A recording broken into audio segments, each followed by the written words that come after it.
This video is sponsored by Shortform. Does anyone really like the process of reading when all you want is to learn way more than what we have time for? I'm pretty sure that if you like absorbing knowledge, there are probably loads of books that you just haven't got round to picking up yet. Because of a busy schedule, procrastination, you get sidetracked from things, and it probably annoys you a little bit because sometimes there just isn't enough time in the day to learn the ideas you have always wanted to learn. Until you come across Shortform. Shortform makes the world's best guides and summaries for all the non-fiction books you would ever want to read. They're like book summaries on steroids. They're super detailed, so you get the book's key points at a deep level. They have interactive exercises to help you apply the ideas you just learned so that you develop a bulletproof memory in the process. They add smart insights like connecting what one author thinks about another to the point where you end up understanding the ideas at such a deeper level of insight that reading a book often just ends up taking longer to ultimately get a weaker understanding. To learn more than ever from important non-fiction books that you've always wanted to read, join me on Shortform at shortform.com/thoughtsonthinking. You'll get a 5-day free trial and a 20% annual sub-discount subscription if you use my URL at shortform.com/thoughtsonthinking, which you can find in the description and comment section down below. Most truthers, or those of the popular normative conspiracy theorist, are either consciously knowing or unconsciously co-opted to be of their own living demise by the sheer fact of never creating a solution to any problem that they identify in the world that attacks against their own will to power and success. You can see and identify many of the problems that Nietzsche identified with institutional Christianity with the stereotypical conspiracy theorist who listens to Alex Jones, David Icke, etc. Because when it comes to the dynamics of power and morality, the conspiracy theorist is most of the time a slave to fear through the desire of truth, or for truth. To find, quote, the truth of conspiracy and somehow be saved in the knowing of that truth. This is primarily due to the way these talking heads function, because no popular conspiracy theorist will offer a real solution to anything. Alex Jones, as much as I love his character and his persona, will instill fear into his viewers so that you then buy and purchase his vitamin pills. No different from how Big Pharma will peddle drugs by instilling fear into the customer's soul.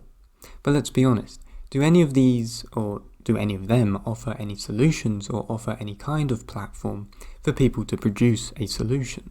The most advice you will get is the message of civil disobedience, but what is such a thing like that when compared to the creative energy casted by the wands of elitism and autocracy? A fundamental law in nature is reciprocity. So where is the reciprocity or reflection of creative will when one force is attacking the other? The conspirator is the magician, and the conspiracy theorist is sadly often just this person who allows and absorbs the opposition's power through belief. And this shows the spiritual existence, influence, and effect behind the power of belief itself, because you could very well propose that any belief, or any strong belief, in finding the truth of a conspiracy actually gives the conspiracy more power to become more real, or just real because they believe it to be real. And if you believe it to be real, then you are probably going to manifest it more into existence because your thoughts become things. And it is this strange sense of belief that gives power to things in this world. Power through fear, power through inaction, power through defeated expectation from its force. Thus all of that energy is absorbed out from oneself into the opposition's hands through mental psychic slavery of some kind, and attention. A slavery to their mastery and willpower which one has accepted as truth. And through this way of perspective, it does come across as pitiful and of a self-denial of one's own will and ability to conquer beyond themselves and the forces against them. You do get a sense that with a lot of the truther community there is an enjoyment to discover a world that represents a miserable, tyrannical reality, and accept it as a form of fate, or to accept that there is something beyond themselves that is out of their control or completely determined.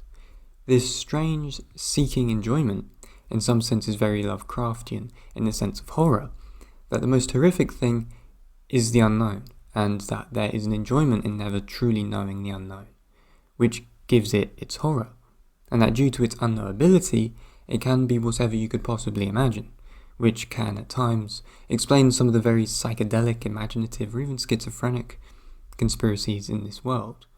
As for what else happens when the abyss stares back into you, more power is given to the thing or the other through faith in its existence, as if there is a perverse desire for it to be real or to become real, to be truth, to be correct, to have control in a theory, rather than to actually have control over one's own life.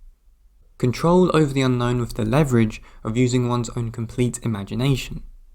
For when can anything be wrong when it can be a conspiracy instead?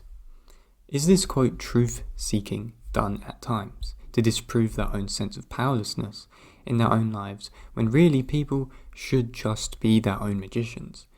Just like how the conspirators are being their own magicians, to direct their own will against the attacking force in their own creative and effective way. This is how one should respond to such tyranny, with a tyranny of goodness, and a response that holds hope.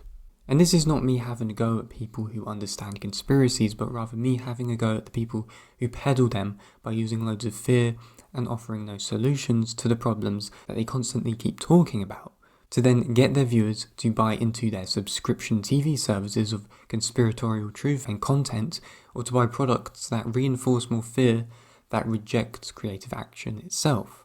You never see any real creative action in these kind of spaces, or by the people who have all the attention in these kinds of spaces that create this framework of perception. Community is what creates the sacred space, and what is needed to be made is a community that responds to tyranny by reinstilling a set of values that recreates the sacred space once again. That is what is needed. That is what brings back meaning, hope, and trust when in the face of something wicked.